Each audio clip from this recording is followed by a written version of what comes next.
Hello everyone, welcome to AJ's homeopathy Telugu. ఇవాళ మనం discuss చేసే అఫోరిజం వచ్చేసి 118 and 119. It is about surrogates. హోమియోపతిలో సరోగేట్స్ యొక్క importance, surrogates and substitutes importance, ఇది ఒకటి మస్ట్ నోన్ అఫోరిజం అనమాట. సరోగేట్స్ అనేవి హోమియోపతిలో ఉండవు. ఏదో ఒక్క మెడిసిన్ ఇంకో మెడిసిన్ని సబ్స్టిట్యూట్ చెయ్యదు అనేది మన మెయిన్ ఇంపార్టెన్స్. దాన్ని హనీమన్ సర్ లాంగ్వేజ్లో మనం చూద్దాము.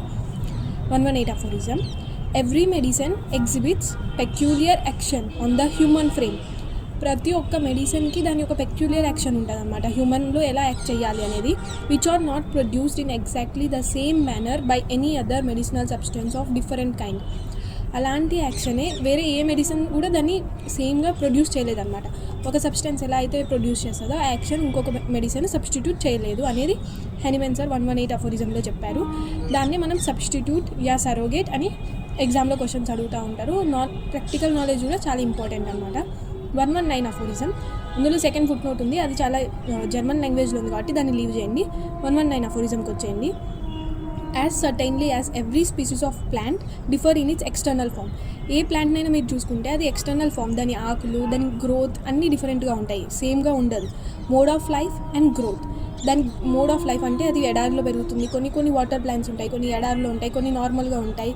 అండ్ గ్రోత్, అవి కొన్ని ఫాస్ట్గా గ్రో అవుతాయి, కొన్ని స్లోగా గ్రో అవుతాయి. సేమ్ క్వాంటిటీ వాటర్ ఇచ్చినా కూడా రెండు ప్లాంట్స్ సేమ్ రకంగా గ్రో అవ్వవు అనమాట. ఇట్స్ టేస్ట్, దాని యొక్క taste and smell from every other species and genus of plant. దాని స్పీసీస్ నుంచి కూడా డిఫరెన్షియేట్ అవుతుంది, దాని జీనస్ నుంచి కూడా డిఫరెన్షియేట్ అవుతుంది. As certainly as every mineral and salt difference from all other. Mineral గ్రూప్లో మనం చూసుకున్నా కూడా సేమ్ మనకు అనిపిస్తుంది సిమిలర్గా ఉన్నాయని, కానీ సేమ్గా అయితే ఉండవు. సిమిలర్ అండ్ సేమ్ యొక్క డిఫరెన్స్ ఇదే అనమాట. సేమ్ అంటే ఎగ్జాక్ట్ కాపీ, సిమిలర్ అంటే అనిపిస్తుంది అలా. In its external as well as in internal physical and chemical properties. ఎక్స్టర్నల్లో అండ్ ఇంటర్నల్లో కూడా అవి డిఫరెంట్గా ఉంటాయి. Which alone should have suffice to prevent any confounding of one with another.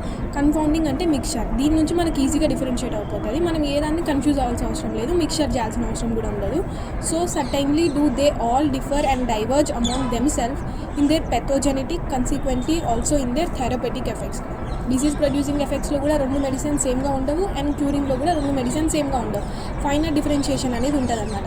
ఇప్పుడు మనం మోనోజైగోటిక్ ప్రింట్స్లో చూసుకున్నా కూడా వాళ్ళ ఫింగర్ ప్రింట్స్ ఉంటాయి కదా, అవి సేమ్ ఉండవు అనమాట. దీన్ని మనం ఇండివిజువలైజేషన్ అంటాం.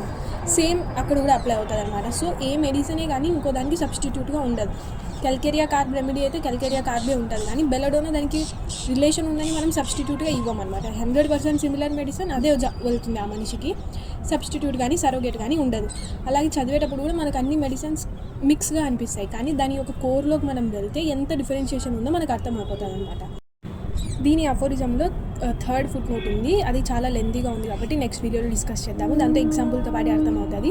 సబ్స్టిట్యూట్ ఆర్ సరోగేట్ అఫోరిజం యొక్క డీప్ మీనింగ్ ఏంటంటే ఇండివిజువలైజేషన్. కేస్ టేకింగ్లో మనం చేసే ప్రాసెస్సే individualization. So homeopathic case taking అనేది చాలా టైం పడుతుంది.